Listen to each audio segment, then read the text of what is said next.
Good evening, humans. Tyrannosaurusmoth here, and tonight we're taking a look at the Masters of the Universe Masterverse new Eternia Skeletor figure from Mattel. I gave a pass on the original Revelation Skeletor just because that one didn't really catch my attention as much. However, I'm glad I waited because this one is absolutely fantastic. It's not without its flaws. However, it's definitely a very, very good Skeletor. So let's get right into it. Let's do this. Aesthetically speaking, this Skeletor looks fantastic, and this is a lot closer to what a lot of us wanted when the Masterverse line started. So it's really cool to see that relatively early on. I don't think the line's even been 2 years old at this point, but yeah, so really cool to see. And as I had explained with the the new Eternia Beastman review, a lot of the new Eternia stuff has two looks, so it's essentially two figures in one, where we get kind of a concept version of the character and then the kind of classic version of the character. So I'm going to start off with kind of a mix here because this is closer to how he comes right out of the box, and we can see like really nice shade of blue for the skin, and then we have all the armor pieces. Well, obviously it'd be classic Skeletor, and I like that they add this little bit of paint here, so this nice kind of more metallic purple with a little kind of pink jewel in the middle. Get a little bit of metallic paint up by the neck as well. Come down to more the kind of kilt skirt piece, and unfortunate that there's not any paint here on the belt. It looks a little bare. And I've got some sort of weird scuff going on there, but it is a great sculpt. So despite the lack of detail, painted details rather, it definitely looks great, and that continues down to the feet. Looking at the little bit of shin guards here, some really nice sculpt. If I can get that focus, there we go. And yeah, it's really nice all around. And then the default head that comes in the box is the concept version. Got some, again, more of that nice metallic purple, and then a really nice vibrant shade of yellow for the face. Then we get the original like kind of goateed beard look for Skeletor, and a nice red for the eyes. So yeah, just really good all around. You can see the paint even continues to the back here for this armor piece. So that is cool, despite the lack of paint everywhere else.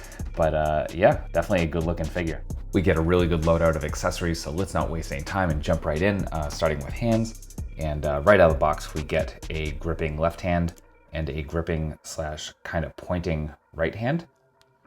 Then we get a couple others, so we get a left kind of just relaxed hand, and then a right fist.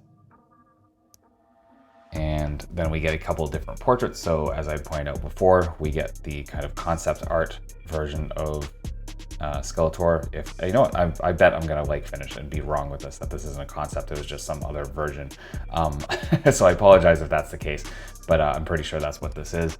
We took a look at that, and then we get the classic head, the version that many people, myself included, wanted when this line started, and they did a great job with it. Very similar to the other head, but they got this nice, very subtle green wash that just gives it a ton of depth. It's just a really good sculpt and some excellent texture on the hood. So just really well done all around there. Then we get final piece of apparel is we do get a cape, and this is where, when I said at the beginning that it has its flaws, this is kind of one of them. It looks really cool, but it just doesn't hang on very well. You can see these couple of notches here on either side, and those just kind of slip over the little like frill pieces here on the armor, and it just doesn't really hold well, which is unfortunate. So I guess maybe a little sticky tack or something would actually keep this in place a little bit better, but I'm gonna mess around with it. But still a little unfortunate that there wasn't just a better method for getting that to stick on, because the whole look together looks really nice. Then we get a couple of weapons, and first we get a scimitar style sword. I love this thing. Just a gold plastic with some nice silver paint on it. Really nice sculpt all around as well. And then finally we of course get the Havoc staff, and the sculpt on the headpiece of this is absolutely gorgeous. I love this look. Also interesting to note that it spins around and this comes off, and I'm assuming that's for reuse, to where they can use this for various different stabs.